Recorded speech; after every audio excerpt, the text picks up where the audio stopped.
In the heart of Olawogbowo, a bustling old district in Lagos Island, stood a tiny wooden barber shop with peeling blue paint and a squeaky revolving chair.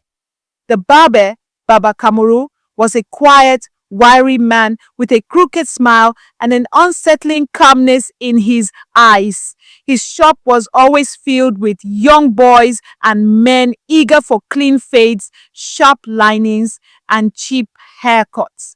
To the locals, he was just another neighborhood barber who rarely spoke, except for when he muttered, "Sit down, I'll make you fresh." But behind the barber's stooped frame and harmless smile, Baba Kamoru harbored a secret so dark that no one in Olawogbowo could have imagined. Baba Kamoru wasn't just a barber. He was a supplier of human hair, not the kind sold in beauty salons for braids or wigs. His trade was darker, hidden in whispers of shrines and shadowy gatherings. Each strand of hair he shaved off was carefully collected in a calabash tucked beneath his counter.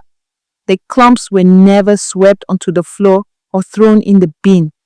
Instead, he would wait until midnight, when the streets were silent and the smell of dried fish from the market had faded, and he would carry his sack of hair to an old herbalist in Obalende known as Alhaji Bilikisu.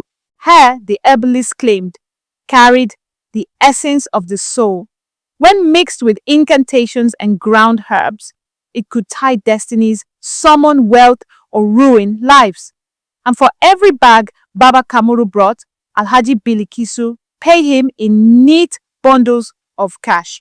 It was said that Kamoru's fortune grew not from the 200 naira haircuts he charged, but from the bundles he delivered under the cover of night. Soon, odd things began happening in Olawogbowo. Boys who had their hair cut at Baba Kamoru's shop started falling mysteriously sick. Some became restless at night, plagued with terrifying nightmares. Others lost opportunities suddenly, scholarships cancelled, job offers withdrawn, businesses collapsing without explanation. Mothers began whispering, "Since my son cut his hair there, he hasn't been himself." "Ah, my neighbor's boy fainted after aligning from Baba Kamoru." Still, no one accused him directly. He was too quiet, too ordinary. One day, a restless youth named Tunde begged Kamoru to take him as an apprentice. Tunde was desperate to learn barbering and earn a living. Reluctantly, Baba Kamoru agreed, warning him never to open the calabash under the counter. But curiosity is a dangerous fire. One rainy night, after Kamoru had left, Tunde stayed behind to sweep. He accidentally knocked over the calabash and the cover slid off. His heart nearly froze. Inside was a tangled mess of hair, fresh, black, brown, even gray, damp with a strange reddish powder. The hair seemed to move, writhing like worms, as though alive. Tunde stumbled back, muttering a prayer under his breath. He quickly covered it and swore never to touch it again, but the image haunted him. Tunde's unease grew worse when he followed Baba Kamoru one night. Under the dim street lights, Kamoru carried a sack to a shrine near Obalende. Hiding behind a wall, Tunde watched as the barber emptied the sack into a pot, chanting alongside the herbalist. The herbalist laughed, sprinkling gin and blood over the burning hair, and Kamoru bowed his head like a devoted servant. Tunde's stomach turned. He knew then that Olawogbowo's barber was not just wicked, but dangerous. Unable to hold it in, Tunde confided in his childhood friend Sade, whose brother had fallen ill shortly after a haircut from 𝐸𝐞𝐨.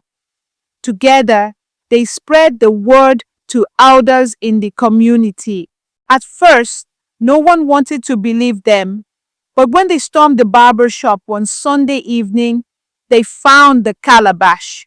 And when one of the elders, a retired chief priest, touched the hair, he cried out, "This is not ordinary. These are souls chained." Panic broke out. The community seized Baba Kamoru that night, dragging him to the palace of the Oba. Under questioning, Kamoru's tongue loosened. He confessed he had been selling hair for rituals for over 15 years, offering the souls of his unsuspecting customers in exchange for wealth and protection. Some say Baba Kamoru was handed over to the police.